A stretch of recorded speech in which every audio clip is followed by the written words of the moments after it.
इंद्र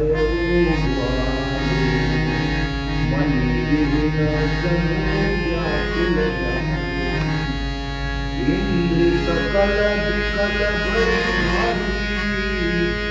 जनु sir sir Shiv बनु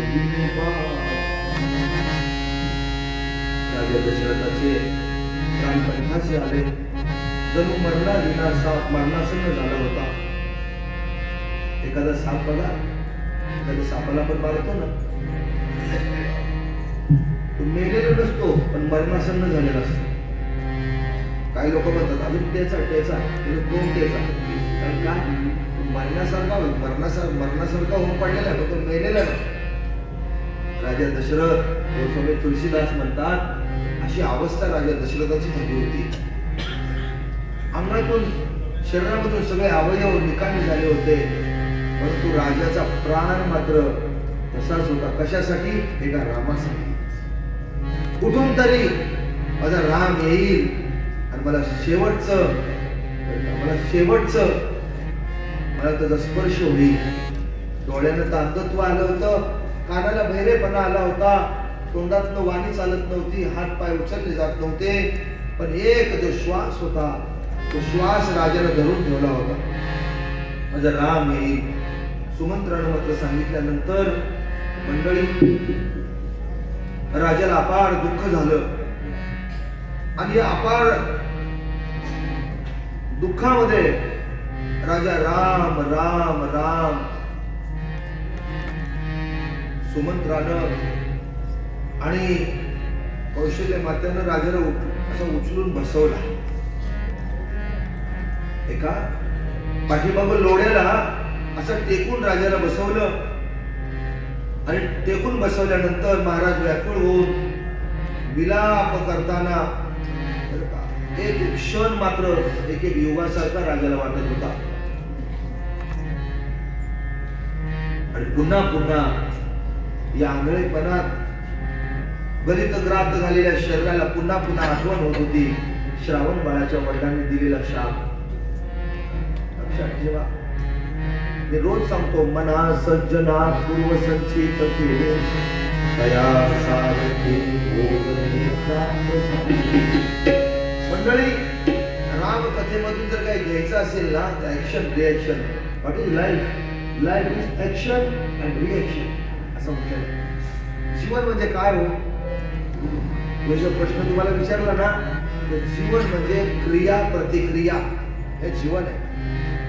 क्रिया प्रतिक्रिया हे जीवन आहे. आणि क्रिया प्रतिक्रिया कोणाच्या बाबतीत आहे?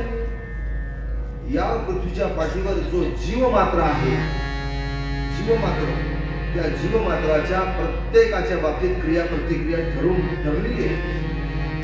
ही कळती कोणाला? ही कळती कोणाला? ज्याला विचार नावाची शक्ती ज्याच्या ठिकाणी आहे त्यालाच फक्त ही क्रिया प्रतिक्रिया कळते, अन्य कोणालाही कळत नाही. मग विचार कोणाला आहे? Man is a thinking animal असं म्हटलेलं आहे. माणूसच आणि केवळ माणूसच फक्त विचार करणारा प्राणी आहे. माणूस सोडून इतर कोणालाही विचार करता येत नाही मंडळी. फक्त आपल्याला विचार करता येतो, चांगलं काय आहे आणि वाईट काय आहे, भलं काय आहे, बुरं काय आहे, सुख काय आहे, दुःख काय आहे, गोड काय आहे, आंबट काय आहे, हे आपल्याला कळतं. आपल्याला कळतं. म्हणून रिएक्शन होताना आपण जेव्हा आपल्या जीवनात रिएक्शन होते ना, आणि ती झालेली आपण जेव्हा पाहतो ना मंडळी, तेव्हा ती रिएक्शन जर सुखाची असेल तर आपण केलेल्या सत्कर्माकडं आपलं दुर्लक्ष असतं.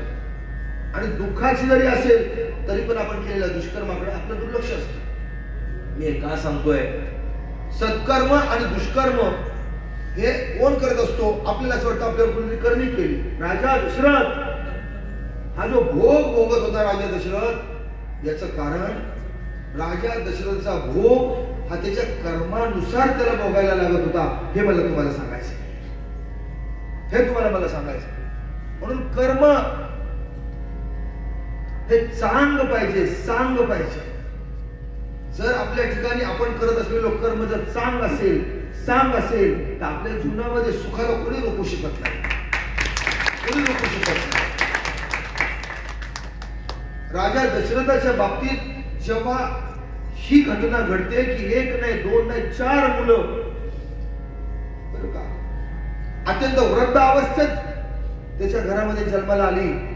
पण जन्माला 4 मुलगे येऊन त्यातला एकही मुलगा, आता राजा निघालेला आहे, प्राण पक्षी तर उडणार आहे, पण एक मुलगा सोबत नसावा, एक मुलगा बाजूला नसावा.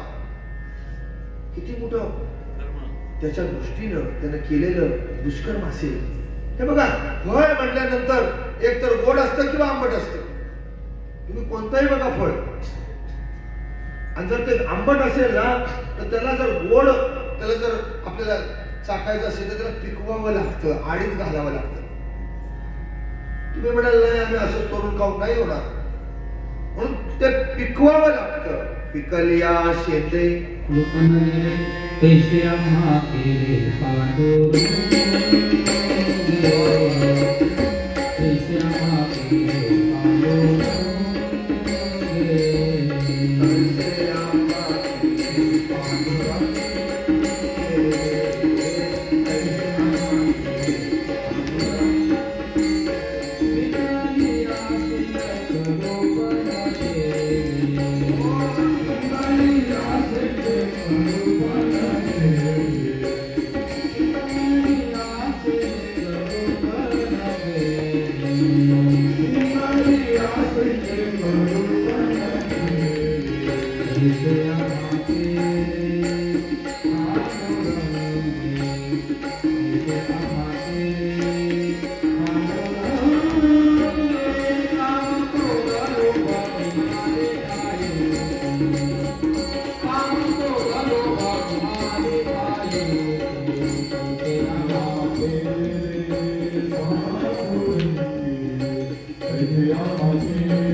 पिकलेल्या फळाला कुठून चढावं, कुठून उतरावं, कसं बसावं, कुठं बसावं, काय अंगावर घ्यावं, काय अंगावर नाही घ्यावं, काय खावं, काय द्यावं, काही फरक पडत नाही. पिकलेलं असतं ना ते फक्त सुगंध देत असतं, ते फक्त गोडी देत असतं, ते फक्त आनंद देत असतं, ते फक्त प्रेम देत असतं. असं पिकलेलं फळ बघ आता निघून जातो. मला म्हणले, मला आता सांगितलं आता जातो जातो ना, सगळ्यांना घालवलं, परत जग ते येऊन बसले. काय म्हणावं, मी काय सांगतो, नाही मी सगळे गुण त्यांच्याकडून घेतलेले. कुणाला किती चिकटून राहायचं, कुणाला किती चिकटून राहिलं, कधी सोडायचं, त्यांच्याकडून शिकायचं. परत मुळावर म्हणजे मुख्य स्वरावर परत सावर कसं यायचं, सावर आले ते सावर आले. मी काय सांगतोय, हे कर्म आहे. हे कर्म कुणाला, हे बघा, जर तुमचं शुभ कर्म असेल, चांगलं कर्म असेल, सत्य कर्म असेल, नाही त्याला कोणी अडवू शकत, तर तुम्हाला सावरच आणणार. सावर म्हणजे सहावर, सहावर म्हणजे परमेश्वराच्या ठिकाणी तुम्हाला आणून बसवणार. सहा म्हणजे सहा, लक्षात येते का तुमच्या? मंडळी, राजा दशरथ पृथ्वीवर राज्य होतं, पण नाही शेवटच्या क्षणी काय करत होता, राम राम कही राम कही. गोस्वामी तुलसीदास म्हणतात, राम राम कही राम कही, राम राम कही राम, तनु हरि हरि रघुवर बिरहु, राहु भयो सुरधाम. राम राम म्हणत, पुन्हा राम म्हणत, पुन्हा राम राम म्हणत आणि पुन्हा राम म्हणत श्रीरामाच्या विरहामुळे शरीराचा त्याग करून महाराज देवलोकी निघून गेले. राम जोडला राजा दशरथाला. सियावर रामचंद्र की जय, पवन सुत हनुमान की जय. सर्व राण्या शोकाकुल झाल्या, रडू लागल्या. राजाचं रूप, शील, बळ आणि तेज यांचं वर्णन करीत करीत त्या अनेक प्रकारे विलाप करू लागल्या, जमिनीवर वारंवार लोळण घेऊ लागल्या. तिन्ही राण्या दास दासी व्याकुळ होऊन विलाप करीत होत्या. नगरातले लोक घरी घरी रडत गेले होते. म्हणत होते आज धर्माची परिसीमा गुण व रूपाचे मांडणार असलेल्या सूर्यकुलाचा सूर्य मावळला. सर्वजण कैकेयीला मात्र शिव्या देताना राहत नव्हते. सगळेजण एका कैकेयीला शिव्या देत होते. तिने संपूर्ण जगाला डोळे विना आंधळे करून टाकले. अशा प्रकारे विलाप करत संपूर्ण रात्र निघून गेली. रात्रकाळी सर्व मोठे मोठे ज्ञानी मुनी आले आणि वशिष्ठाने प्रसंग हा प्रसंग रूप पाहून अनुकूल पूर्वीच्या अनेक गोष्टी सांगून आपल्या विज्ञानाच्या प्रकाशाने सर्वांचे दुःख निवारण केले. शेवटी एक लक्षात ठेवा, जेव्हा एखाद्या घरामध्ये दुःखद घटना घडते, मी अनेक वेळा शेठजींच्या बरोबर गेलेलो आहे अशा काही ठिकाणी की तिकडे अतिशय मोठा विलाप सुरू असतो, फार मोठं रडणं सुरू असतं. जेव्हा शेठजींबरोबर मी गेलो ना अशा दुःखाच्या प्रसंगी, तेव्हा शेठजी सर्वांच्या मध्ये जातात आणि सर्वांना जे काय प्रबोधन करायचं ते करतात. हे बघा, उपजयते नाशे नाशे पुनरुक्ती दिशे हे घटना यंत्र. एक दिवस आपण जन्माला येतो म्हणजे अवतीर्ण होतो. या पृथ्वीच्या पाठीवर जन्माला येणं म्हणजे अवतीर्ण होणं. आणि ज्या वेळेला आपण अवतीर्ण होतो ना, त्याच वेळेला ठरलेलं असतं आपण एक दिवस अंतर्धान पण पावणार असतो. हिरवीगार पानं वृक्षाला दिसतात, हिरवीगार, परंतु एक दिवस ती पिवळी होऊन जमिनीवर पडणार असतात. वृक्ष काय दुःखी होत नाही. ती काय सांगते लक्षात ठेवा. तसं आपण सुद्धा एक ना एक दिवस हा देह जसा सर्पानं काच टाकावी. सर्प काट टाकतो की नाही साप, आणि सर्पानं काच टाकल्यानंतर पुन्हा तो सर्प असा सुळ सुळ सुळ सुळ सुळ सुळ करत जंगलामध्ये धावतो. पण जेव्हा तो काठीवर येतो ना तेव्हा त्याला धावता येत नाही. तो काठीवर आला ना सहज सापडतो कुणालाही. पण जेव्हा तो काच टाकतो, आणि म्हणून आपली एक म्हण आहे, काच टाकलेल्या सर्पासारखा येतो. त्याचा अर्थ काय? केव्हा तरी आपल्याला हा देह सोडायचा आहे. पण देह सोडायचा आहे. शेठजी नेहमी म्हणतात मी आता पण तयार आहे. ते काय म्हणतात, मी आता माझी आत्मन बॅग भरलेली आहे. माझी आत्मन बॅग मला बोलावणं आलं ना मी लगेच तयार आहे. काय म्हणतो आणि आपण काय म्हणतो, आता मग कसं होणार, माझ्या पोराचं कसं होणार, मग माझ्या मुलीचं कसं होणार, मग माझ्या माघारी कसं होणार, मग माझ्या बंगल्याचं कसं होणार, मग माझ्या एवढ्या मोठ्या महागड्या गाडीचं कसं होणार. महागड्या गाडीचं, अरे गाडीचं काय होतं, बंगल्याचं काय होतं. अशा अनेक गाड्या सोडून गेले, अनेक बंगले सोडून गेले. तिथं तुमचं आमचं काय. 9000 ओव्या ज्या ज्ञानेश्वर महाराजांनी लिहिल्या, त्या 9000 ओवीची ज्ञानेश्वरी सोडून जावं लागलं, गाथा सोडून जावी लागली. आपण कुठे गुंतून राहायचं मला कळत नाही. कुठे गुंतून राहतो आपण. सकाळी उठल्यापासून रात्री झोपेपर्यंत आपण कुठं गुंतून राहतो. खाण्यामध्ये आता त्यांचा अनुभव सकाळी चहा मिळाला नाही मिळाला याची दिवसभर चर्चा, बरोबर ना. दुपारी काय मिळालं म्हणजे घरी काय आणि दारी काय, सगळीकडे तेच. खाण्याशिवाय काय, या देशातल्या लोकांना खाण्याशिवाय काय बोलताच येत नाही. फोन केला काय काका काय कालवान बनवलेस, अरे कालवान बनवलेस अकाला विचारायला पाहिजे हरिपाठ झाला का. बहिणीला काय विचारायला पाहिजे, रामायण वाचलं का, भागवत वाचलं का, हरिपाठ झाला का, नामस्मरण झालं का, पसायदान केलं काय का अक्का, आज काय कालवण, अरे कालवण म्हणजे जेवणाशिवाय काय. बर सकाळचं झालं ना, बस झालं, संध्याकाळी काय करणार आहेस. माझा मुलगा आठवण आली म्हणून सांगतो, शेठजींच्या आशीर्वादानं रशियाला गेला. असा खाणारा मुलगा माझा म्हणल्यावर तुमच्या लक्षात आलं असेल. बाप सवाय फार त्याला आवड भोजनाची. आता रशियाला गेल्यानंतर आईला वाटायचं इथं सगळं खाऊ घालत होते मी, त्याला थोडी भूक लागली. विवेक, डॉक्टर विवेक आपले आम्हाला रशियाला गेला की माई फोन करायची, माय म्हणायची बाळा जेवलंस का? एकदा झालं, दोनदा झालं. आता तिथं काही खानावळ आहे का रशियाला? तुम्ही शिजवाल तेव्हा तुम्हाला मिळणार हो, तुम्ही शिजवाल तेव्हा. परदेशात तिकडे खानावळे हॉटेल बिटेल नाही आहेत. तुम्ही शिजवायचं, तुम्हीच खायचं, खाल्लेली भांडी तुम्हीच घासायची. रशिया तो MBBS करायला गेलेला माय आमची, बाळा अरे जेवलास का? एकदा झालं, दोनदा. त्यानं 4-5 वेळा ऐकून घेतलं. तो माईला म्हणतो, माई तुला दुसरं काही विचारायलाच येत नाही का काय मला? माझी आता भूक मेली 2 वर्ष झाली.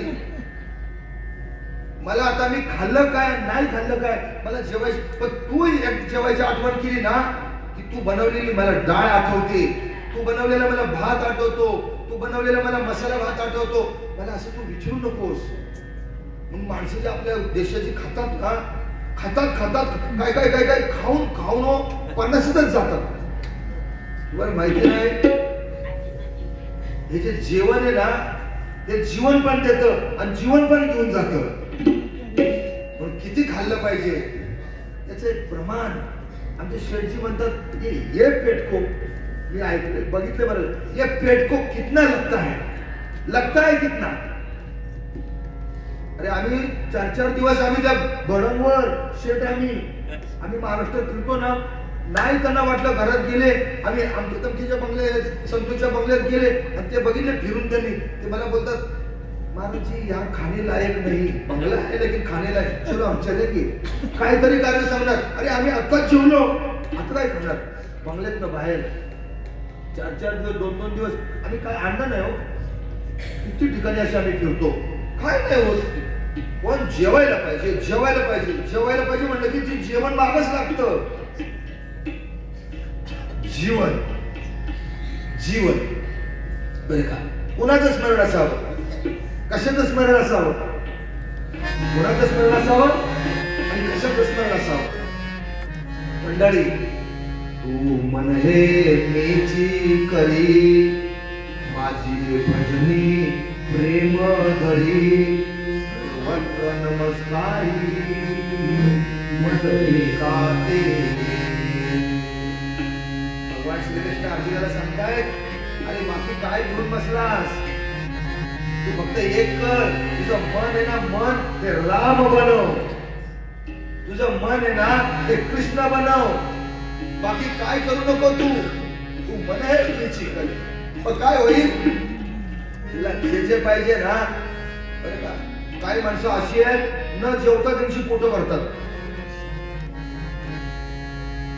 त्याच्यातला एक माणूस समोर बसलेला आहे, तुम्हाला कळतं एक माणूस. आता तुम्ही बघा काल संध्याकाळी आपण त्यांच्यासाठी भोजन आपण बनवलं होतं. मी त्यांच्या कानात सांगितलं या भोजन बनाया है और उनके लिए बहुत खिचड़ी और कड़ी पसंद है, तो वो भी बना के रखा था हम लोग सामने बोल बोल के. लेकिन शेर जी मुझे बोले अरे मेरा खाना हो गया है, सुबह अभी क्या खाएगा, मुझे सुबह 4 बजे आना है, अगर रात को खाएगा तो सुबह कैसा उठेगा. मैं कानच बोले गेले निघून. आता ते बनवायला सांगितलं. मग आम्ही 2-4 लोक गेलो. आम्ही पंढरनाथ महाराज, आम्ही गणेश शेठ, आम्ही प्रशांत भाऊ, आम्ही गेलो तिकडे ते भोजन करून आलो. मी का सांगतोय तर आपल्याला ध्यास लागला पाहिजे. आणि ध्यास कशाचा लागला पाहिजे, ध्यास कशाचा लागला पाहिजे की जो आपल्या आयुष्यामध्ये आपल्या अतिशय जवळ आहे, आपल्या जवळ किती जवळ आहे त्याच्या एवढं जवळ कोणच नाही, त्याचा ध्यास लागला पाहिजे. तो म्हणजे राम, तो म्हणजे विठ्ठल, तो म्हणजे कृष्ण. मंडळी हरी सकल काही काही सगळे कैकायची बरं का निंदा करत राहिले. संबंध अयोध्येमध्ये दुःख दुःख दुःख. आणि मग वशिष्ठ महाराज मंडळी आणि बाकी सगळेच वामदेव वगैरे सगळीच मंडळी एकत्र आली आणि सगळ्यांनी विचार केला आता दुःखात बुडून नाही राहायचं, आता काय करायचं.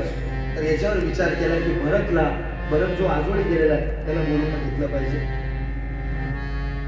काही लोक म्हणाली की आता गादीवर कोणाला बसवायचं, ते भरत ठरवेल.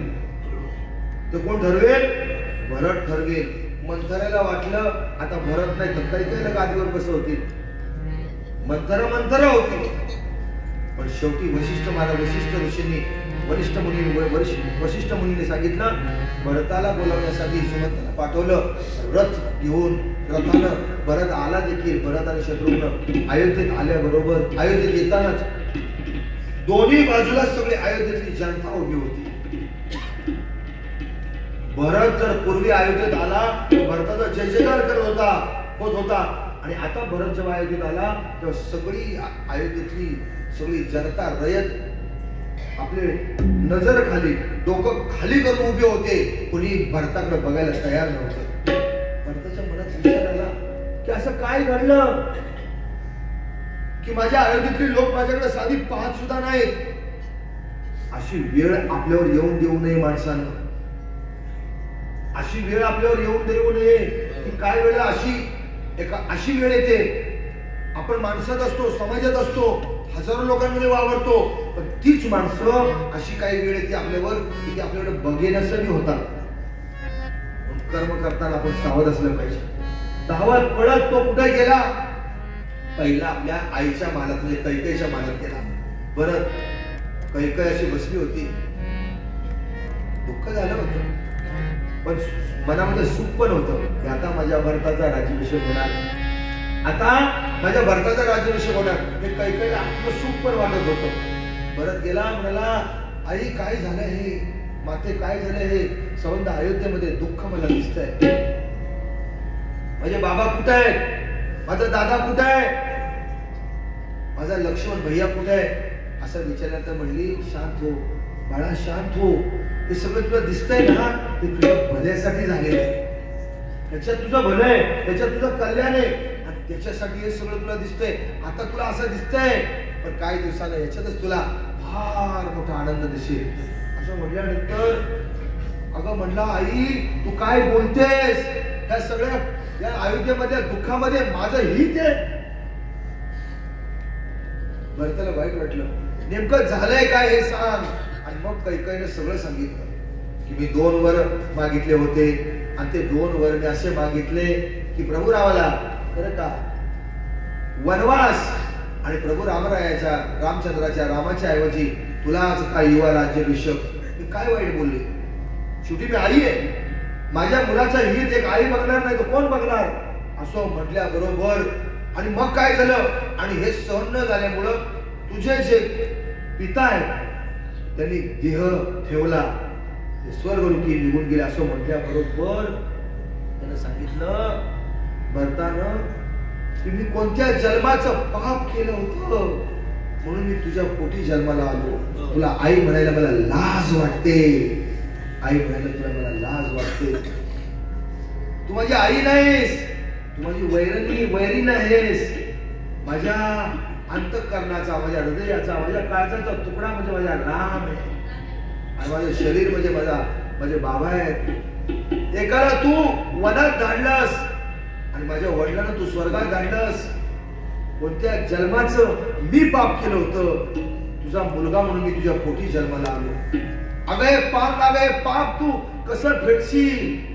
असं म्हणून आणि दुसरं देऊन कैकेयीला तो त्या महालातून बाहेर पडला. मंडळी सगळेजण बघत होते.